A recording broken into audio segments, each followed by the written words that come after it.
بات کر دیتے. موضوع روایت ہے, گھڑی ہوئی روایت جو کتابوں میں پڑھاتے ہیں.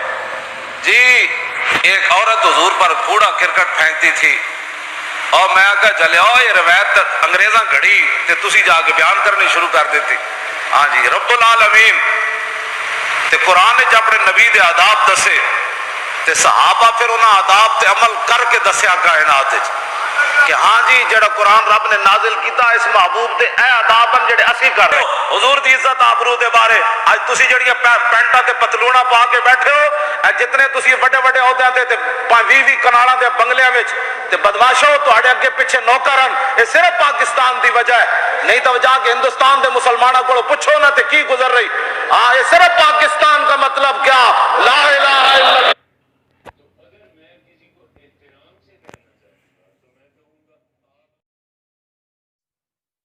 السلام علیکم رحمۃ اللہ وبرکاتہ. آپ دیکھ رہے ہیں you need to know it. میرا نام ہے حسنین قادری. آپ سن رہے تھے خادم حسین رضوی صاحب کو. وہ بیان کر رہے تھے کہ یہ بوڑھی عورت کا جو واقعہ بیان کیا جاتا ہے یہ کتب حدیث میں یا کسی بھی کتاب میں موجود نہیں ہے اور نہ ہی یہ کسی روایت سے ثابت ہے. ان کا یہ اعتراض کرنا واقعی بنتا ہے کیونکہ ممبر رسول پر بیٹھ کر گردانے الاپنے والوں سے اس کے علاوہ اور کیا توقع کی جا سکتی ہے. اس کے علاوہ اور بھی بہت سے علماء کرام ہیں جنہوں نے اس واقعے کے بارے میں یہی اظہار خیال کیا ہے. یا اعلیٰ حضرت کے نغمے الاپنے والوں سے میں یہ سوال کرنا چاہتا ہوں کہ کیا واقعی آپ نے کبھی اعلیٰ حضرت کی کسی بھی کتاب کو پڑھا ہے؟ اگر یقیناً آپ نے پڑھا ہوتا تو آپ اس جیسا کوئی احمقانہ بات نہ کرتے. اعلیٰ حضرت نے فتاویٰ رضویہ میں خود اس بات کی وضاحت فرمائی ہے.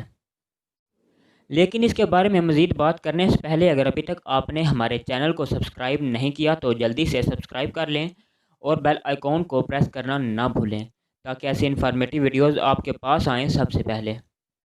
پہلی بات تو یہ کہ علامہ خادم حسین رضوی صاحب کا کہنا یہ ہے کہ ایسے حضرت عمر فاروق, حضرت ابوبکر صدیق, حضرت عثمان غنی, حضرت علی کرم اللہ وجہ الکریم کی موجودگی میں کیا ایسا ممکن ہے کہ کوئی عورت حضور نبی اکرم صلی اللہ علیہ وآلہ وسلم پر کوڑا پھینکے؟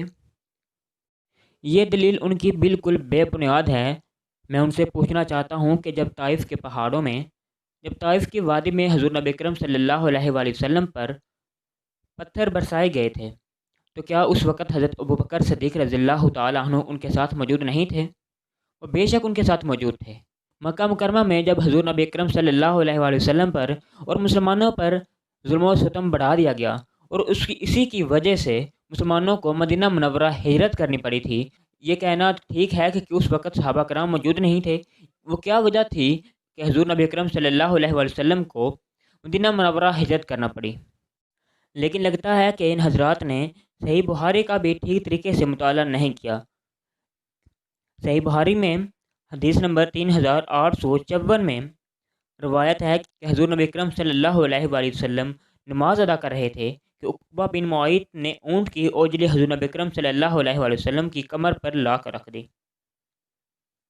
تو اس پر سوال اٹھتا ہے کہ کیا ارد گرد کوئی صحابی موجود نہ تھا؟ کوئی جید صحابی, کوئی حضور نبی اکرم صلی اللہ علیہ وسلم کا نزدیکی چلو نہیں بھی موجود تھا تو کیا وہاں کوئی مسلمان موجود نہیں تھا کہ حضرت فاطمہ رضی اللہ تعالیٰ عنہ نے آ کر حضور نبی اکرم صلی اللہ علیہ وسلم کی کمر سے اوجری کو ہٹایا اور صاف کیا اور کفار مکہ کے لیے ان کے کیے کی سزا کے لیے دعا فرمائی؟ اس بات کی سمجھ نہیں آتی کہ کیا وجہ ہے کہ یہ لوگ بغض و عناد میں اس قدر اندھے ہو جاتے ہیں کہ اس طریقے کی واضح نشانیوں کو بھی بلا دیتے ہیں, اس طریقے کی واضح احادیث کو, واضح چیزوں کو نظر انداز کر دیتے ہیں. اس کے پیچھے صرف ان کا بغض و عناد ہوتا ہے. اس کے علاوہ صحیح مسلم میں موجود ہے کہ غزوہ احد کے دوران جب حضور نبی اکرم صلی اللہ علیہ وآلہ وسلم پر کو سر پر چوٹ لگی اور آپ صلی اللہ علیہ وآلہ وسلم کے دانت مبارک بھی شہید ہوئے تو کیا اس وقت آس پاس کوئی صحابی موجود نہ تھے؟ بے شک موجود تھے. اس کے علاوہ ایک قاعدہ آپ کی نظر کرتا ہوں, جو چیز عوام میں مشہور ہو لیکن کتابوں میں موجود نہ ہو تو اس کی حقیقت مانی جائے گی.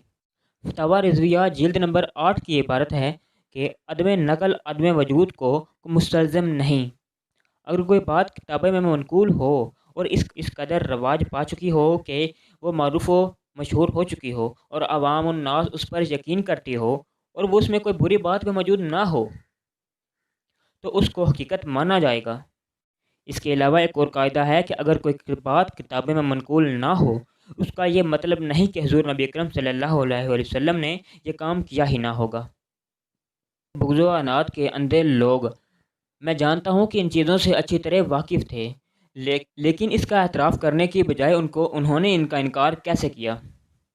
اس کی وجہ کیا تھی؟ اس کی وجہ صرف یہی تھی۔ ایسے علماء کرام سے میں صرف اپیل ہی کرنا چاہتا ہوں کہ عوام الناس کو ایسی چیزوں میں مبتلا نہ کریں جس سے عوام میں تشویش اور منافرت کا پہلو پیدا ہو۔